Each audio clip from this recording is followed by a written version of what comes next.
Good morning, everyone. Thank you for your patience. I know members of the media have their hands full covering the wildfire in East County right now, so I know many of you are joining us online.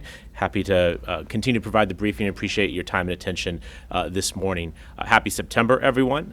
Pleased to provide you another one of these monthly briefings on items that are coming up in the month ahead, as well as, importantly, to give an update to the city on our continued efforts to address homelessness.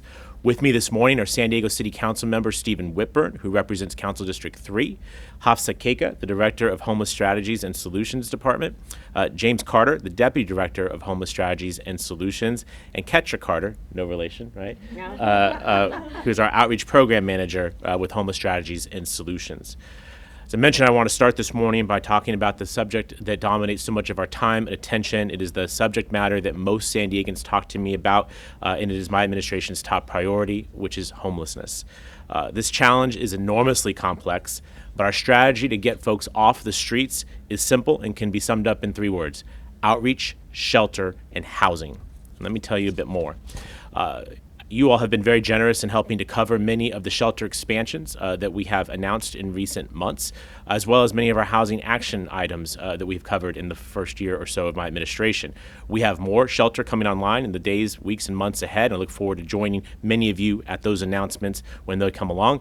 With housing action, we passed our first housing action package. It became law already. Our second one will be considered by the City Council sometime around the turn of the year. But today we want to focus our attention on the first prong of our homeless strategy, which is outreach. Just about every one of our success stories of people transitioning from experiencing homelessness off the streets and into permanent housing starts with outreach, meeting people where they are at. And I want to say right at the beginning, the people who do this work are truly remarkable. Gaining the trust of an individual who's experiencing the difficult circumstances that is living on the streets requires a tremendous mix of patience and persistence. These are folks who are often turned down in terms of their offers of assistance, but who never take no for an answer. And we as a community are better off because they do this important work. We know that people experiencing homelessness have many different reasons and circumstances for why they find themselves on the streets. Their circumstances and reasons are unique as they are. Some have fallen on hard times because of a rent increase or job loss. Others have behavioral health or substance use disorder issues. Some have suffered domestic violence or endured a youth bouncing around in the foster care system with no social safety net there to catch them. What our outreach workers do is to identify these folks and help overcome the barriers that they're experiencing to get back on their feet, a process that can take many contacts to establish the trust and willingness to accept help from a system that many feel failed them. Now, in an effort to make this process more effective, our Homeless Strategies and Solutions Department, along with many local partners, are holding twice a month events in the communities around the city to bring all the services into one place for the people who need them. These 3-day events concentrate many of the resources that people who are struggling to get back on their feet might need into a one-stop shop that operates where we have the highest amount of need. We have held 13 of these coordinated outreach events since last fall, with the most recent one focused in the Hillcrest North Park area. Since last October, I'm pleased to report that we have provided 1,731 instances of service to unsheltered folks at these events. We've had over 900 people get connected to benefits like CalFresh and Medi-Cal. More than 500 people made progress towards placement in housing with help getting necessary documentation. Let me say that one more time. More than 500 people made progress towards placement in housing with help getting the necessary documentation. I'll tell you a little bit more. These services include things that they need to stabilize their situation and get placed into housing. This can include accessing documentation like IDs and birth certificates, enrolling in public assistance programs and VA benefits, medical services like wound care, and referrals to medical and behavioral health services. I'd like to show you all a very short video that'll help you get an idea of how these events work to bring people who oftentimes don't know where to begin to help get themselves back on track and to get off the streets. Cue up the video, please. Right now we're setting up for what we have as a coordinated outreach. And what we do is we have field teams go out into the neighborhoods engage with individuals who are experiencing unsheltered living. We'll do huddle at 8:15. Connect them here at the base of operations so we have tax, safe parking, and workforce development. A plethora of resources that would generally take 2 to 3 to 4 months to accomplish. I need help. I do need help. I don't want to have my granddaughter exposed to the outside like this if I don't have to. These are going to be things that are going to help us match you to the right supportive housing that you may need. I need help, and I know that I heard that you guys really do help, so this is where I need to be. So first and foremost, just like always, I want to say thank you to each and every one of you for the commitment you have coming out each and every time. This really is helping. It is connecting one-stop shop for all of the resources and services that would generally take someone 2 weeks, a month, 3 months, depending upon the level of need, right? Now I'm reaching out, I don't want to be, if I don't have to, then I don't want to, but I need to think about my granddaughter, and I need to think about myself. We can still do taxes right now. So if you haven't done them, you can do them here with Carmen today, okay? You don't see us, but these have been going on for over a year. We've been silent, but we're steady, we're engaged, and we're committed. You never think that you're going to end up like this, but it happens, so I'm going to take everything in stride. I'm not giving up hope because I know that when there's no way, there's a way. Thank you for that, and please extend our appreciation to your team. This is just one of the elements that we're doing to help get people off the streets, and it's making a difference in jumpstarting the process of changing the circumstances that caused or is keeping folks unsheltered. One important aspect it highlights is our approach is the huge increase in collaboration amongst partners to deliver resources to the people who need it. This North Park event that you just saw had 19 different partners associated with it. In addition to the city, the Housing Commission, and its provider partners like PATH and Alpha Project, we also had at that event the County Office of Homeless Solutions, who sends out social workers, behavioral benefit specialists, and public health nurses. Dreams for Change, which offers workforce development and safe parking. Uplift San Diego, which takes people to the DMV for their license and ID. Courage to Call and the Veterans Administration, helping with veteran needs. And San Diego Youth Services and San Diego LGBT Community Center, as well as Father Joe's Village's Street Health and Healthcare in Action, providing wellness exams and referrals. As you can see, this is an all-hands effort, and the work it takes to get people to the help that they need is getting done. Of course, more is always necessary, and we're going to continue to find ways to do more because the need is so tremendous. Someone who's been helping to advocate for a comprehensive approach to address homelessness and whose district has hosted the largest number of these outreach events is Councilmember Stephen Whitburn, and so I'd like to invite him to the podium to say a few words. Councilmember? Well, thank you very much, Mayor, and good morning, everyone. I'm Stephen Whitburn, and I represent downtown and the vibrant urban neighborhoods all around Balboa Park, including North Park, where the most recent coordinated outreach program was held. There are many people on the streets who don't accept help, but there are also many who do.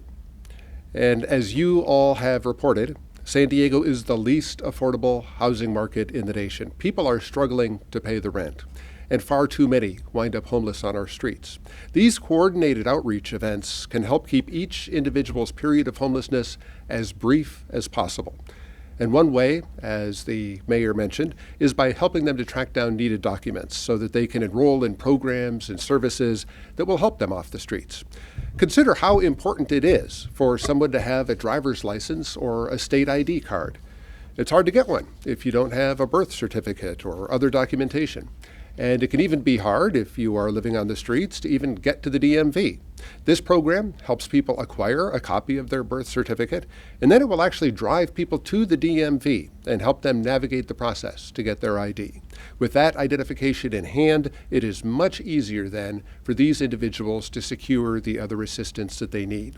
That is just one example of the many ways that this program helps people end their period of homelessness.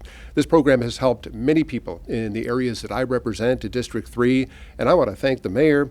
I want to thank the Department of Homeless Strategies and Solutions, the other agencies involved, and the many service providers who have put this program together. Thank you. Thank you, sir.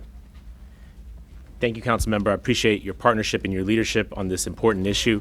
I think in a lot of ways, what we're describing today reflects the changes that we've made to this work. When I was on the City Council previously, we did events like this basically once a year. It was Project Homeless Connect.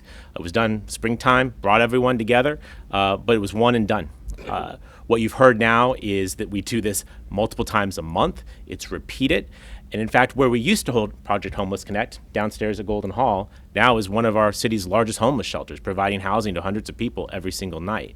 I hope that's emblematic of our increased and stepped up efforts around outreach, our expansion of homeless shelter capacity, and remembering that outreach that leads to shelter that gets people housing ready and into permanent housing, thereby ending their individual homelessness. We have to continue to do this work, and we will do that. And we will, I know many of the members of the media are remote. We'll be happy to share the outreach video with you in case you weren't able to see it on the live feed. Take questions in just a moment, but I want to give a preview to some of the other issues that are coming up that may be of interest to you and to the public. I want to start by noting that on September the 8th, the Land Use and Housing Committee of the City Council will consider my recommendation for the redevelopment of the 43-acre sports arena site in the Midway District. Our proposed selection, the Midway Rising team, had the greatest number of affordable homes, as well as the largest sports arena to replace our existing arena, in addition to dedicating nearly half of the property to parks, plazas, and open space. I'm looking forward to that discussion, and assuming it is advanced out of committee, it should be heard by the full City Council on September the 13th.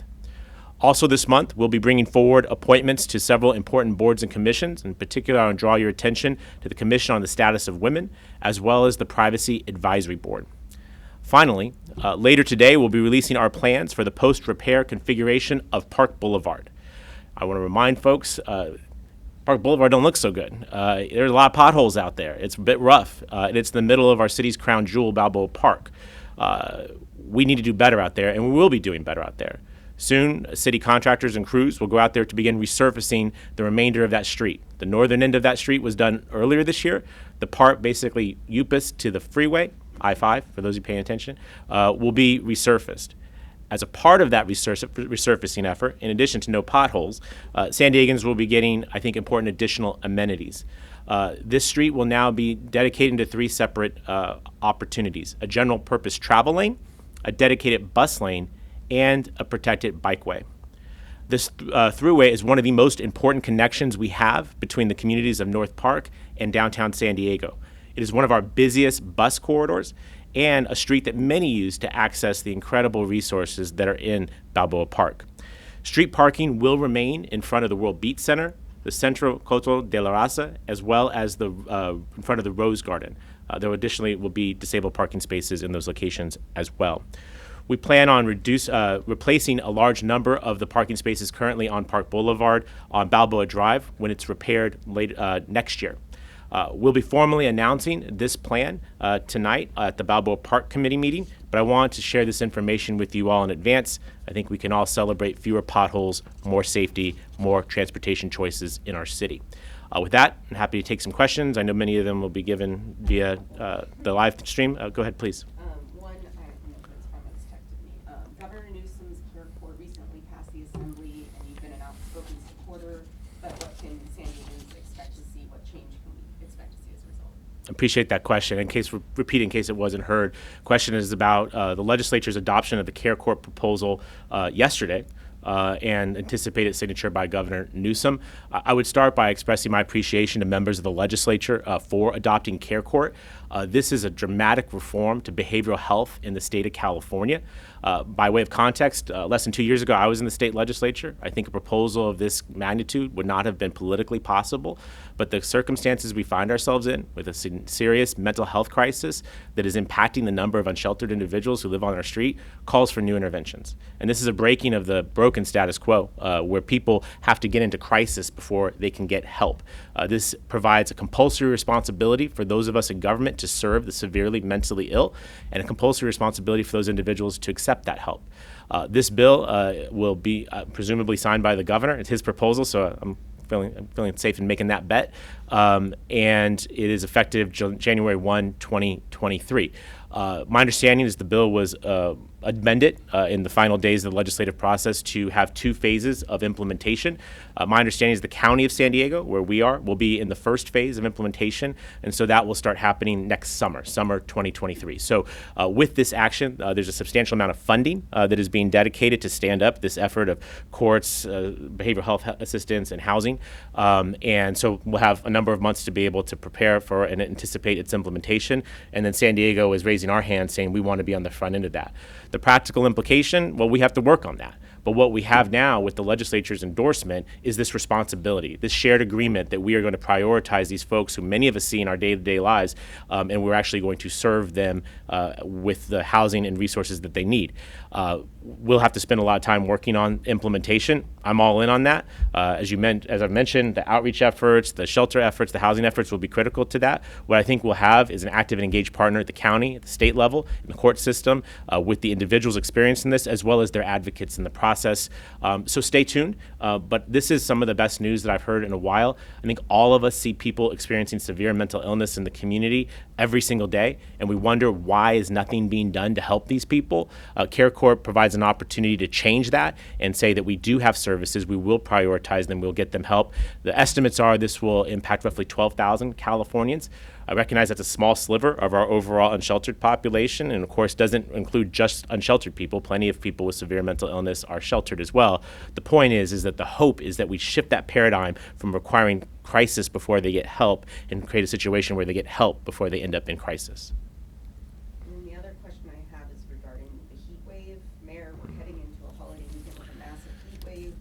The state already issued flex alerts. What's your message to San Diegans? Appreciate that question, and this is something that I ask San Diegans to take seriously.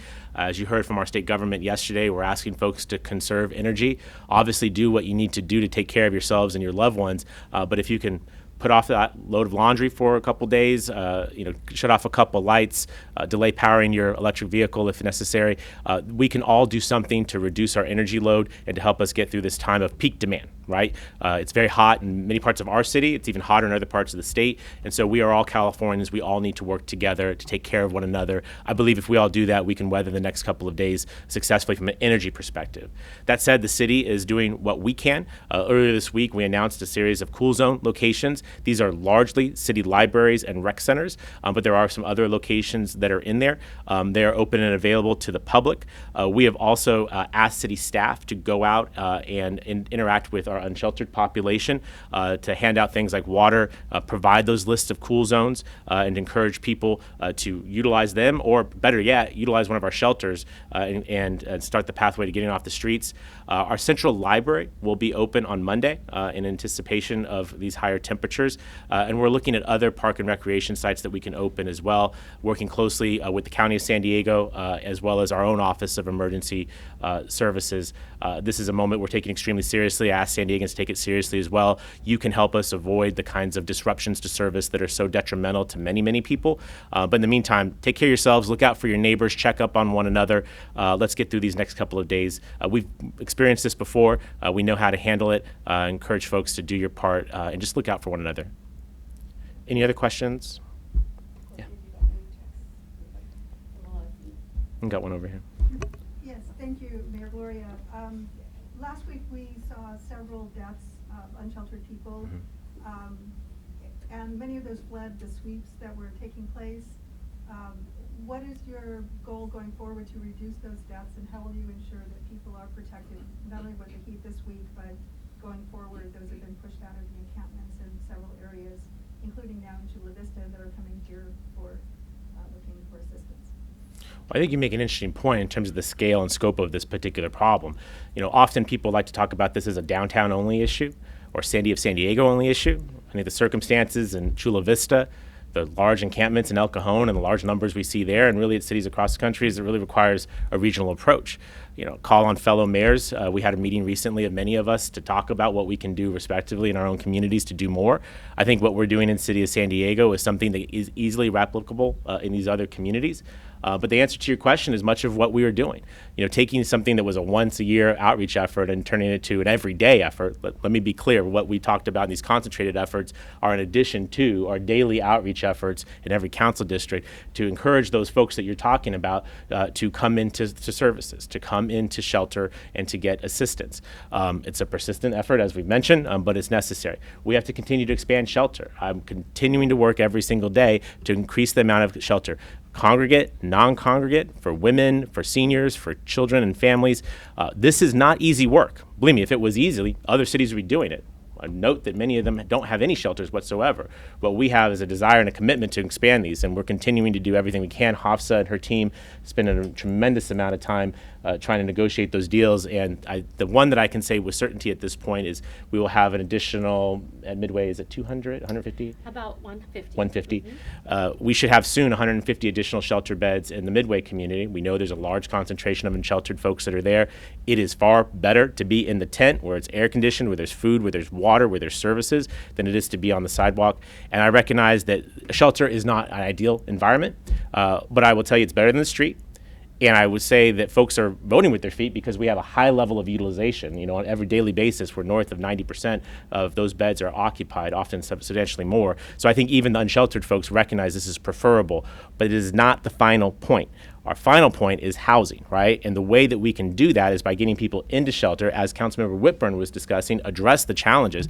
Many of us who are successfully housed struggle in this housing economy. What is it for someone who has a behavioral health issue, a substance use issue, et cetera? If they can work with our shelter providers, with our outreach workers, et cetera, we can identify those problems, remove those barriers, and get people into housing. This is the best situation, the best approach that I'm aware of, but I always welcome additional feedback and information. We're currently exploring expansion of our safe parking lots, creation of safe villages under the council members' leadership. We got more coming, but the answer is an all hands on deck approach. I think that's illustrated by what we've spotlighted today with outreach, but you'll see more of it in the coming days around shelter and importantly around housing.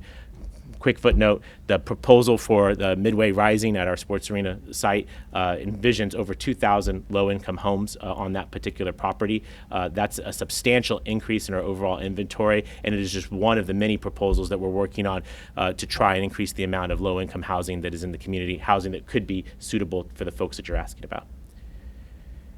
Anyone else? Well, very good. I appreciate you all being here today. Be safe, drink lots of water, stay out of the sun, and we'll be back here again next month to give you a briefing again. Thank you guys very much.